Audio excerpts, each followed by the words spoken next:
Economia Direta. Os assuntos econômicos em discussão na Câmara. Esta semana, o Congresso recebeu o projeto da Lei de Diretrizes Orçamentárias para 2025.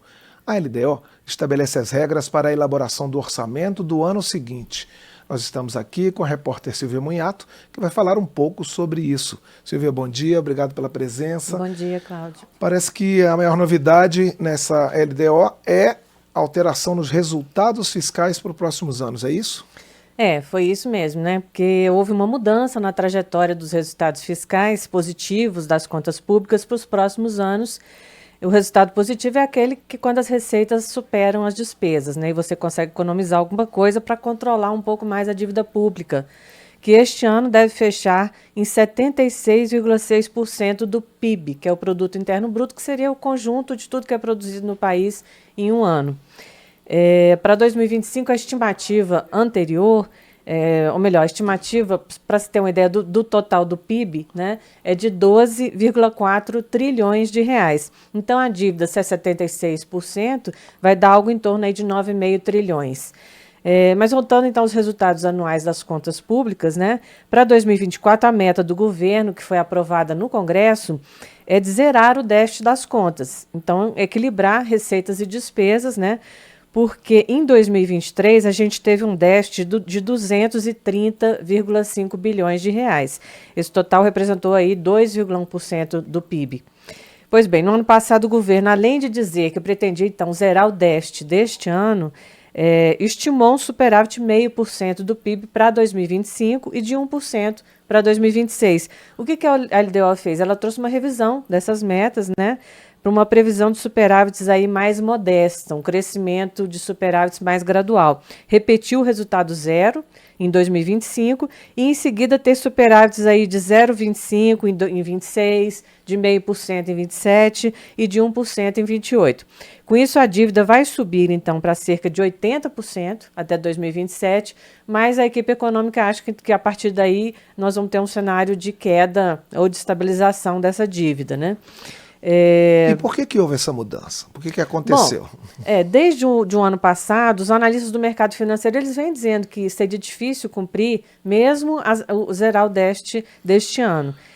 Porque o governo vem dependendo muito de receitas extras, diversas medidas legislativas que ele apresentou para análise do Congresso. Ele conseguiu várias, mas deve perder algumas, né? E então teve que fazer essa revisão aí. Na entrevista sobre a LDO, que foi feita no Ministério do Planejamento, os técnicos citaram essas dificuldades, é lógico, mas também afirmaram que todos os países do mundo estão com dificuldades fiscais. O secretário do Tesouro Nacional, o Rogério Seron, ele inclusive disse que entre os países do G20, que são 19 países, as maiores economias do mundo, o Brasil está incluído, né? Apenas 2 não apresentaram déficit no ano passado. Isso porque é um reflexo ainda da pandemia, dos gastos com a pandemia que tiveram que ser feitos e gastos também agora com transição energética e na área de defesa, vários conflitos aí pelo mundo, né? O Fundo Monetário Internacional divulgou essa semana que a dívida pública global ela subiu para 93% do PIB em 2023, o que está então 9 pontos acima do nível lá pré-pandemia. Silvia, o que acontece se o governo não cumprir essa meta fiscal? Bom, pelas novas regras fiscais, aquele arcabouço, né, que foi votado ano passado, a despesa pública só pode crescer se a receita crescer. E assim, 70% do crescimento dessa variação da receita está limitada a isso. E existe um outro limite que é de 2,5% de crescimento de um ano para o outro. Se o governo não cumpre a meta, esses percentuais vão cair, né? Então, vai ter que fazer menos despesa ainda no ano seguinte. Mas é bom lembrar que a meta é considerada cumprida se você ficar aí abaixo ou acima do centro da meta em 0,25% do PIB. O que significa isso? Significa que em 2024 e 2025, o governo pode apresentar até um déficit de 30 bilhões que ele vai estar cumprindo a meta. Essa semana, alguns parlamentares se pronunciaram, dizendo que o governo confia muito no aumento de receitas e não estaria praticando corte de despesas. O fato é que as despesas do governo, que estão aí em torno de 2,3 trilhões de reais, elas são quase todas obrigatórias, quase tudo é um gasto obrigatório, né? A despesa que você pode que é justamente pessoal, previdência, o piso da saúde, o mínimo da educação, né? O que pode ser mexido hoje está em torno aí de 200 bilhões de reais, e aí você coloca todo o custeio, o investimento, as emendas parlamentares, tudo está nesse 200 bilhões aí. Agora, o governo está fazendo uma revisão dos gastos atuais com a intenção de aumentar a eficiência e talvez economizar recursos, não é? Sim, essa é uma determinação do arcabouço fiscal, que o governo coloque isso no orçamento, uma revisão periódica dos gastos para aumentar a eficiência. E nessa LDO, o governo está estimando aí uma economia de 37,3 bilhões ao longo de 4 anos, até 2028, com melhoria na gestão dos benefícios previdenciários e no seguro agrícola. Nos benefícios previdenciários seria o combate à fraude mesmo, né? E no seguro agrícola já foram anunciadas algumas medidas aí pelo Conselho Monetário Nacional. Informou também o governo que vai atuar agora sobre o seguro defeso, que é aquele seguro dos pescadores. Que é para, né, manter a procriação dos peixes e tal. Né? Aquele período que eles não podem pescar, né? Uhum. E benefícios fiscais. A ministra do Planejamento, a Simone Tebet, ela disse essa semana que os pescadores registrados no país, eles são 250 mil, mas que eles observaram pedidos de requerimento de seguro-defeso em torno de 800 mil. Então, tem alguma coisa para se investigar, pelo menos, né? No caso dos benefícios previdenciários, uma das economias é com a concessão mais rápida do auxílio por incapacidade temporária, que é o antigo auxílio-doença. Foi criada uma perícia eletrônica, o tal do Ateste-Med, e o governo economiza ao conceder mais rápido. Parece um contrassenso, mas é porque ele economiza com juros, né, por atraso. Quando você concede benefício com atraso, você tem que pagar. Já os benefícios fiscais são um capítulo à parte, né, é bem complicado. Existe uma emenda constitucional que determina a redução desses benefícios e um projeto do governo que está em tramitação, ele busca saber quais são os beneficiários hoje. Que o secretário da Receita teve aqui numa audiência pública, o Robson Barreirinhas, e falou que eles não conhecem os beneficiários, né, então eles querem justamente essa declaração.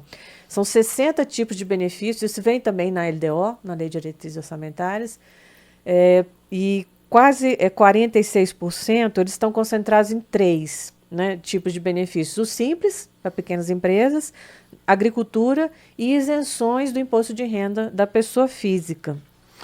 Silvia, além disso tudo, a LDO também traz o aumento do salário mínimo para 2025? Sim, o aumento do salário mínimo, ele é só uma estimativa de aumento, né, para R$ 1.502 em 2025, hoje é R$ 1.412. O reajuste só vai ser conhecido mesmo no final do ano, quando a gente tiver a variação da inflação, e é porque ele é uma combinação de variação da inflação com o PIB do ano anterior, que a gente já conhece, o PIB de 2023, que foi de 2,9%, né? Na LDO, o mínimo, ele vem então como um parâmetro para calcular, por exemplo, o déficit da Previdência, né? Os resultados esperados se baseiam também em um crescimento econômico em torno de 2,5% ao ano, até 2028, e uma taxa de juros básica, que é aquela que o Banco Central decide de vez em quando, né? Naquele ano de 2028, de 6,77% ao ano. Hoje ela está em 10,75% ao ano. Agora, além da mudança nas metas, que outras modificações que a LDO trouxe? Bom, existem algumas mudanças que foram feitas em relação às emendas parlamentares, que podem ser feitas ao orçamento.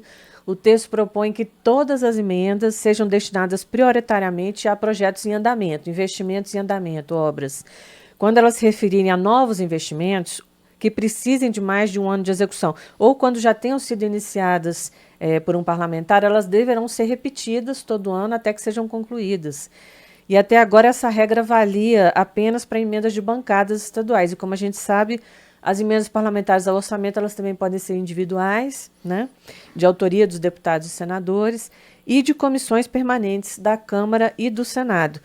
Em relação ao PAC, também nessa área de investimentos, o Programa de Aceleração do Crescimento, um artigo da LDO dá um tratamento prioritário ao programa em relação às demais despesas discricionárias, que são aquelas que a gente falou que não têm obrigatoriedade de execução.